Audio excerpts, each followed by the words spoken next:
আসসালামু আলাইকুম। কোচিং বাণিজ্য এবং এই যে কোচিং বাণিজ্য শুনতে খুব খারাপ শোনায়, শিক্ষকদের নিয়ে কথা বলি। আসলে শিক্ষক তো শিক্ষক, অত্যন্ত সম্মানের জায়গা।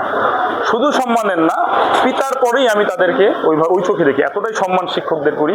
এবং এরকম অনেক শিক্ষক আমার জীবনে আছে এবং আমি এখনো বিশ্বাস করি এরকম অনেক হাজারো শিক্ষক এখনো আছে।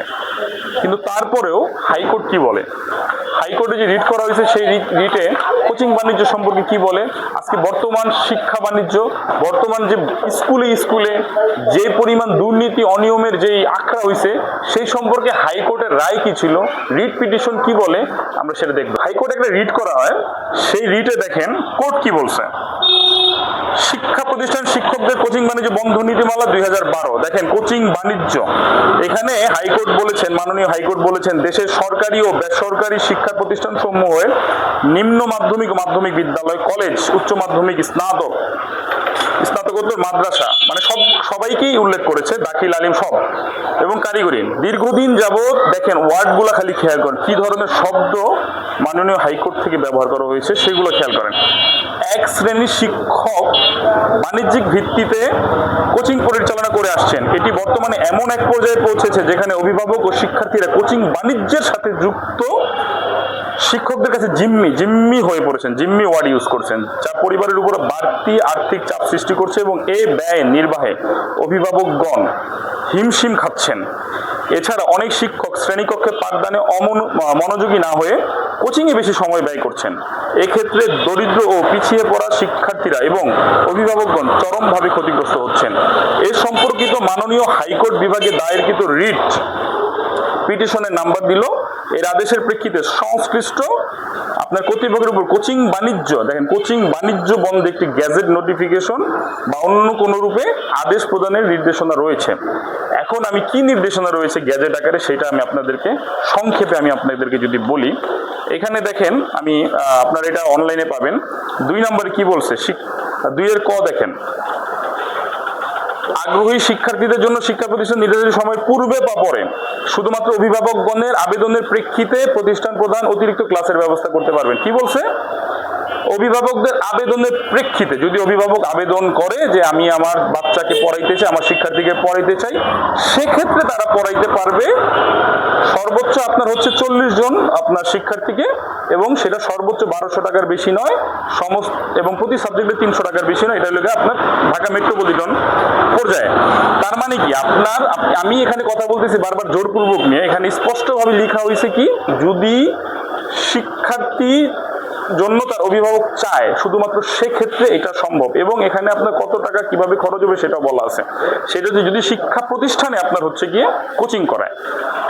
এছাড়া আপনি দেখেন কোন শিক্ষক, 3 নম্বরে কি বলছে, কোন শিক্ষক তার নিজ শিক্ষা প্রতিষ্ঠানে শিক্ষার্থী কোচিং করাতে পারবেন না। তবে শিক্ষা প্রতিষ্ঠান প্রধান অনুমতি সাপেক্ষে দৈনিক বা প্রতিদিন অন্য যে কোনো শিক্ষা প্রতিষ্ঠানের 10 জনের বেশি নয়, মানে 10 জনের বেশি শিক্ষার্থীকে পড়াইতে পারবে না। সেক্ষেত্রে প্রধান শিক্ষক মানে ওই প্রতিষ্ঠানের শিক্ষকের অনুমতি লাগবে।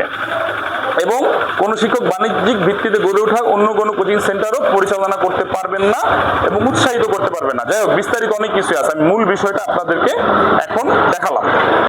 আমরা যদি আসি শাস্তিগুলো কি, শাস্তি স্পষ্টভাবে আছে। এমপিওভুক্ত শিক্ষা প্রতিষ্ঠানের এমপিওভুক্ত কোনো শিক্ষক কোচিং বাণিজ্য জড়িত থাকলে তার এমপিও স্থগিত, বাতিল, বেতন ভাতা দিয়ে স্থগিত, মানে সবকিছুই দেখেন আপনার খুব ভয়ঙ্কর ভাবে লেখা আছে। এবং এই যে আরেকটা খতে কি লিখছে, এমপিওভুক্ত শিক্ষা প্রতিষ্ঠান এমপিও বিহীন কোনো শিক্ষক কোচিং মানে জড়িত থাকলে তার প্রতিষ্ঠান প্রদত্ত বেতন ভাতা দিয়ে স্থগিত, মানে আপনার বেতন ভাতা সবকিছু স্থগিত হবে। এবং এমপিও বিহীন শিক্ষা প্রতিষ্ঠান কোনো শিক্ষক কোচিং মানে জড়িত থাকলে তার সে প্রতিষ্ঠান প্রদত্ত বেতন ভাতা দিয়ে স্থগিত, বার্ষিক বেতন বৃদ্ধি স্থগিত, বেতন এক ধাপ অবনতি করা, মানে সাময়িক বরখাস্ত, চূড়ান্ত বরখাস্ত ইত্যাদি ব্যবস্থা নেওয়া হবে। এই ধরনের আবার কোচিং বাণিজ্যের সাথে জড়িত শিক্ষকের বিরুদ্ধে শিক্ষা পরিচালনা পরিষদ প্রয়োজনীয় ব্যবস্থা গ্রহণ না করলে সরকার পরিচালনা পরিষদ পর্যন্ত ভেঙে দেওয়ার এখতিয়ার রাখে।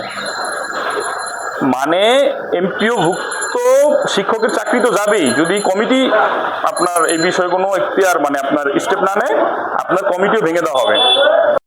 তার মানে কি দাঁড়ায়, আপনি যদি কোনো অভিভাবক আবেদন করে শিক্ষার্থীর কোচিং প্রয়োজন, আমাদের তো কোনো আপত্তি নেই ভাই, একটা শিক্ষার্থী কোচিং করতেই পারে, তার প্রয়োজন আছে, সে পড়াশোনা করবে না, এটা কেমন কথা? কিন্তু আমাদের প্রশ্নটা কোথায়?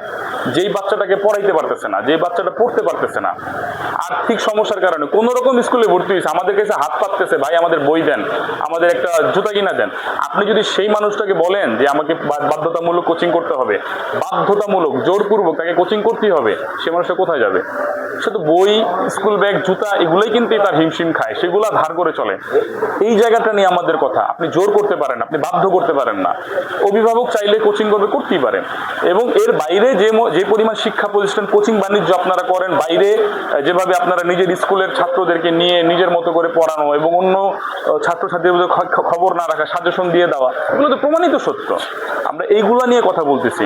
আমরা যারা নীতিবান শিক্ষক, যারা আইনের ভিতরে, নিয়মের ভিতরে যারা যে সমস্ত শিক্ষক, তাদের আমরা সেলুট জানাই, তাদের আমরা সম্মান জানাই। কিন্তু যেই সমস্ত গুটি কয়েক শিক্ষক এই ধরনের কাজ করতেছেন, জোরপূর্বক অসদাচরণ করতেছেন, অনিয়ম দুর্নীতির সাথে জড়িত, আপনারা সাবধান হয়ে যান।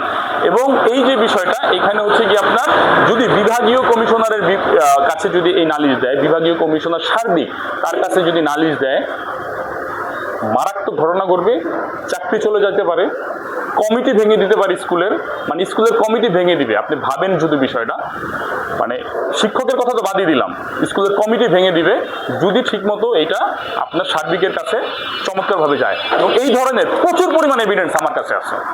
সো আমি অনুরোধ করতেছি যে আসুন একটা চমৎকার সমাজ গড়ে তুলি, শিক্ষায় আমরা সবাই মিলে একটা চমৎকার একটা শিক্ষার পরিবেশ গড়ে তুলি। সেই আহ্বান আপনাদের সকলের প্রতি আমার রইল।